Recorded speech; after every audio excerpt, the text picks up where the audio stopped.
ꯃꯌꯥꯝ ꯉꯁꯤꯒꯤ ꯀ꯭ꯔꯥꯏꯝꯒꯤ web series ꯑꯁꯤ ꯍꯧꯗ꯭ꯔꯤꯉꯩ ꯃꯃꯥꯡꯗ ꯀꯔꯤꯅꯣ ꯑꯝꯇ ꯈꯪꯍꯟꯖꯔꯝꯒꯦ ꯃꯗꯨꯗꯤ ꯑꯩꯒꯤ ꯆꯦꯅꯦꯜ ꯑꯁꯤꯒꯤ ꯔꯤꯒꯨꯂꯔ ꯚ꯭ꯌꯨꯋꯔ 86% ꯑꯃꯗꯤ ꯆꯦꯅꯦꯜ ꯑꯁꯤꯕꯨ ꯁꯕꯁꯀ꯭ꯔꯥꯏꯕ ꯇꯧꯗ꯭ꯔꯤ ꯑꯗꯣꯝꯁꯨ 86% ꯁꯤꯗꯒꯤ ꯚ꯭ꯌꯨꯋꯔ ꯑꯃ ꯑꯣꯏꯕꯤꯔꯒꯗꯤ ꯁꯕꯁꯀ꯭ꯔꯥꯏꯕꯔ ꯑꯣꯏꯅꯕ ꯆꯦꯅꯦꯜ ꯑꯁꯤꯕꯨ ꯁꯕꯁꯀ꯭ꯔꯥꯏꯕ ꯇꯧꯁꯤꯟꯕꯤꯔꯝꯃꯨ ꯑꯗꯣꯝꯅ ꯁꯕꯁꯀ꯭ꯔꯥꯏꯕꯔ ꯑꯣꯏꯕ ꯃꯇꯝꯗ ꯕꯦꯅꯤꯐꯤꯠ ꯐꯅꯥꯝ ꯐꯪꯕ ꯌꯥꯏ ꯑꯗꯨꯒ ꯚꯤꯗꯤꯑꯣ ꯑꯁꯤ ꯌꯦꯡꯕ ꯂꯣꯏꯔꯒ ꯅꯨꯡꯉꯥꯏꯕ ꯇꯥꯔꯒꯗꯤ ꯌꯨꯇꯨꯕꯅ ꯑꯩꯒꯤ ꯆꯦꯅꯦꯜ ꯑꯁꯤꯕꯨ ꯁꯄꯣꯔꯠ ꯇꯧꯅꯕꯒꯤꯗꯃꯛ ꯂꯥꯏꯛ ꯅꯝꯕꯤꯔꯝꯃꯨ ꯆꯥꯔꯜꯁ ꯁꯣꯕ꯭ꯔꯥꯖ ꯃꯥꯂꯦꯝꯒꯤ ꯈ꯭ꯋꯥꯏꯗꯒꯤ ꯃꯀꯣꯛ ꯂꯩꯕ ꯑꯃꯗꯤ ꯍꯦꯟꯁꯝ ꯑꯣꯏꯕ ꯁꯦꯔꯤꯌꯦꯜ ꯀꯤꯂꯔ ꯑꯃꯅꯤ ꯍꯥꯏꯅꯩ ꯆꯥꯔꯜꯁ ꯁꯣꯕ꯭ꯔꯥꯖꯁꯤ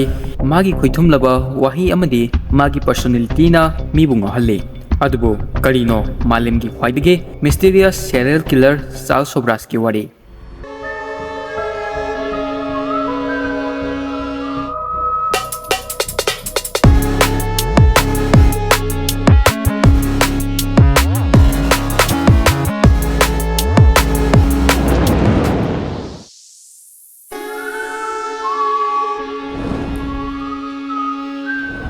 ꯃꯥꯒꯤ ꯋꯥꯔꯤꯁꯤ 1970ꯗꯒꯤ ꯍꯧꯔꯛꯈꯤ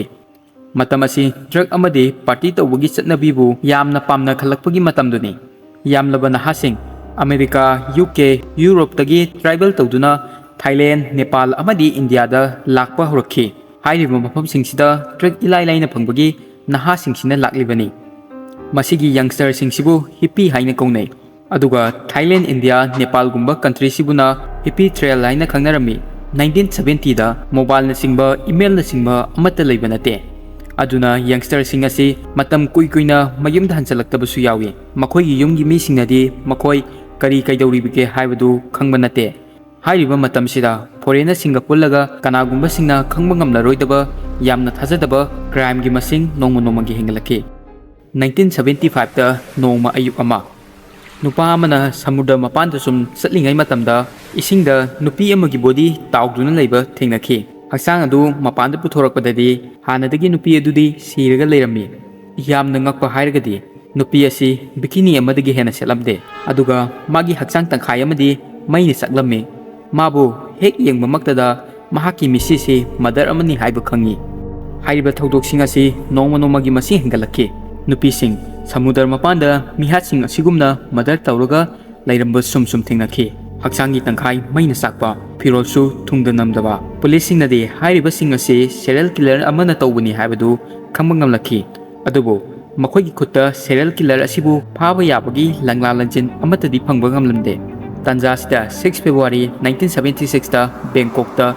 ꯗꯁ ꯑꯦꯝꯕꯦꯁꯤꯗꯒꯤ ꯂꯦꯇꯔ ꯑꯃ ꯂꯥꯛꯈꯤ ꯗꯁ ꯗꯤꯄ꯭ꯂꯣꯃꯦꯠ ꯍꯔꯃꯥ ꯑꯃꯗꯤ ꯃꯥꯒꯤ ꯅꯨꯄꯤ ꯑꯪꯂꯥ ꯃꯈꯣꯏꯒꯤ ꯃꯥꯡꯗ ꯌꯥꯝꯅ ꯉꯛꯄ ꯃꯈꯣꯏꯒꯤ ꯄꯨꯟꯁꯤꯕꯨ ꯌꯥꯝꯅ ꯊꯤꯅ ꯍꯣꯡꯍꯟꯕ ꯌꯥꯕ ꯊꯧꯗꯣꯛ ꯑꯃ ꯂꯥꯛꯈꯤ ꯂꯦꯇꯔ ꯑꯁꯤ ꯗꯆꯀꯤ ꯅꯨꯄꯥ ꯑꯃꯒꯤꯅꯤ ꯌꯥꯝꯀꯤꯅ ꯑꯦꯝꯕꯦꯁꯤꯗ ꯃꯥꯒꯤ ꯃꯆꯟꯅꯨꯄꯤ ꯀꯣꯔꯅꯦꯂꯤꯌꯥ ꯑꯗꯨꯒ ꯃꯥꯒꯤ ꯕꯣꯏꯐ꯭ꯔꯦꯟ ꯍꯔꯅꯥꯀꯁꯄꯨ ꯊꯤꯅꯕꯒꯤꯗꯃꯛ ꯍꯥꯏꯔꯛꯂꯝꯃꯤ ꯃꯔꯝꯗꯤ ꯍꯥꯏꯔꯤꯕ ꯃꯤꯑꯣꯏꯁꯤꯡ ꯑꯁꯤ ꯍꯞꯇꯥ 6ꯀꯤ ꯃꯃꯥꯡꯗꯒꯤ ꯃꯥꯡꯈ꯭ꯔꯦ ꯂꯦꯇꯔ ꯑꯗꯨꯒꯤ ꯃꯇꯨꯡ ꯏꯟꯅ ꯀꯣꯔꯅꯦꯂꯤꯌా ꯑꯃꯗꯤ ꯍꯔꯅꯥꯀꯁ ꯄ꯭ꯂꯥꯟ ꯑꯃꯗ ꯇ꯭ꯔꯥꯏꯕꯦꯜ ꯇꯧꯔꯝꯃꯤ ꯍꯤꯞꯄꯤꯁ ꯑꯌꯥꯝꯕꯅ ꯃꯈꯣꯏꯒꯤ ꯌꯨꯝꯒꯤ ꯃꯤꯁꯤꯡꯒ ꯌꯥꯝ ꯅꯛꯁꯤꯟꯅꯅ ꯂꯩꯇꯕꯅꯤ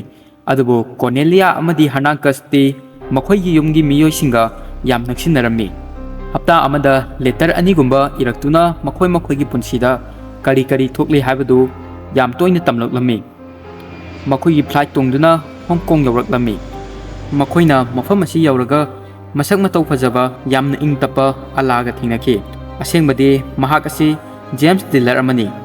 ꯃꯈꯣꯏ ꯑꯅꯤꯅ ꯑꯂꯥꯒꯤ ꯋꯥꯍꯩ ꯋꯥꯇꯥꯁꯤꯡꯗ ꯌꯥꯝꯅ ꯏꯝꯄ꯭ꯔꯦꯁ ꯑꯣꯏꯕꯒꯨꯝ ꯇꯧꯔꯝꯃꯤ ꯑꯗꯨꯒ ꯌꯥꯝ ꯊꯨꯅ ꯃꯈꯣꯏ ꯃꯔꯨꯞ ꯑꯣꯏꯔꯛꯈꯤ ꯑꯂꯥꯒꯤ ꯌꯥꯝꯅ ꯇꯥꯡꯕ ꯐꯨꯔꯤꯠ ꯐꯤꯔꯣꯜ ꯈꯨꯠꯇꯅ ꯌꯥꯝꯅ ꯄꯣꯁ ꯇꯥꯕ ꯒꯥꯔꯤ ꯃꯥꯏꯗꯅ ꯌꯥꯝꯅ ꯐꯖꯕ ꯒ꯭ꯂꯥꯁ ꯑꯁꯤꯒꯨꯝꯕ ꯃꯥꯒꯤ ꯂꯥꯏꯐ ꯁ꯭ꯇꯥꯏꯜꯁꯤ ꯎꯔꯒ ꯍꯔꯅꯥꯀꯁꯁꯨ ꯃꯥꯒꯤ ꯁꯨꯃꯥꯏꯅ ꯇꯧꯕ ꯄꯥꯝꯂꯝꯃꯤ ꯑꯂꯥꯅ ꯃꯈꯣꯏ ꯑꯅꯤꯕꯨ ꯃꯥꯒꯤ ꯂꯛꯖꯔꯤꯅ ꯌꯣꯝꯂꯕ ꯍꯣꯇꯦꯜ ꯑꯗꯨꯗ ꯀꯧꯔꯛꯈꯤ ꯑꯗꯨꯒ ꯗ꯭ꯔꯤꯡ ꯀꯌꯥꯁꯨ ꯂꯦꯟꯅ ꯄꯤꯊꯔꯛꯈꯤ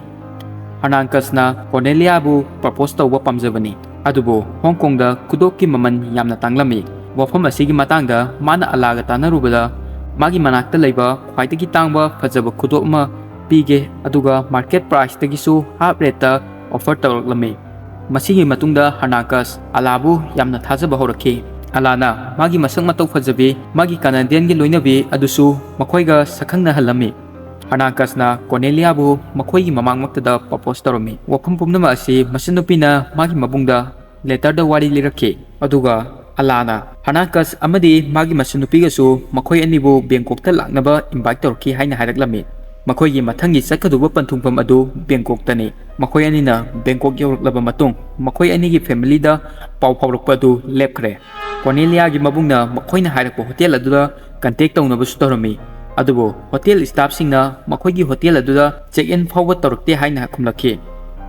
Harmanna wafam asigi matangda khudakta Dutch embassy da wari sakhi adubo mana magi wafam adu yaraklamde mana haibda moigumba happy singna yumda halaktaba haibasiri kaisu leitaba wafamni mana haibda ngasidagi hapta kharagi mamangda kilometer 80 mung lapa mafam amada nupi amaga nupa amaga ki tamthina sakpagi body ama phangki Australian embassy na makhoi gi lamgi happy khara mangkhibagi report lakpadagi body kharagi matangda Australian embassy gi authority ga wari sakhi asiba haksang sing adu masak khangdokpa ngamdringaida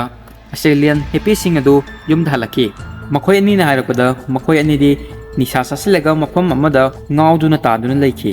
somdana ambassador aduna happy sing na section da bagi wari adu sari ngai asida Harman gi pukning di Bangkok ta unidentified body ani gi dead body phangi haibadu gi wakal khallaga leikhi hariba ase hanakas amasung Cornelia gi su aramba yai magi singnabadu sumlammi makhoi gi body record adu hanakas amadi Cornelia ga sanarami adubu police na Harman gi wafam sing adu yaraklamde maramde makhoi ani gi mother gi numit adudagi nini suba numita makhoi ani gi travel tawbagi record phangba ngamki haibadi police sing gi matung inadi hanakas amadi Cornelia adu hauji su tribal tawri haibani aduna makhoi karam haina sire haidunu haibasini Harman amadi anglana sahi kharagi mamangda Thailand da thokiba happy singi mother amadi missing record sing nainaba horaki makoina mangkhraba singi manungda Teresa amadi Serpent gi maramda khangba ngalakhe makhoi gi parents singa wari saraga makoina khangba ngalakhe madude makhoi gi letter dagi France ki dealer alagi maming palami habiduni Teresa amadi Serpent gi haksang singa dusu sahi kharagi mamangda bikini serial killer na hakiba miyoi singi manungda amani haina confirm takhi adubu police singi de nupi ani asisu hausi phawa hingli maramdi makoi ani su inong nong na makoi gi passport sizinaduna makoi gi account dagi paisa lokthokibagi record lairi Harman na Italy gi drug dealer amagi maramda su khangmang lakhe haidiba mi asisu aroibo oina ala haidiba mi siga thingnaki haina harakhe aduga mahaki asakpa haksang adu police na numit kharagi matungda phangba ngamki adubu ma sigarapsu magi passport gi mingda travel tawba thingnabadagi case asisu close tawsinki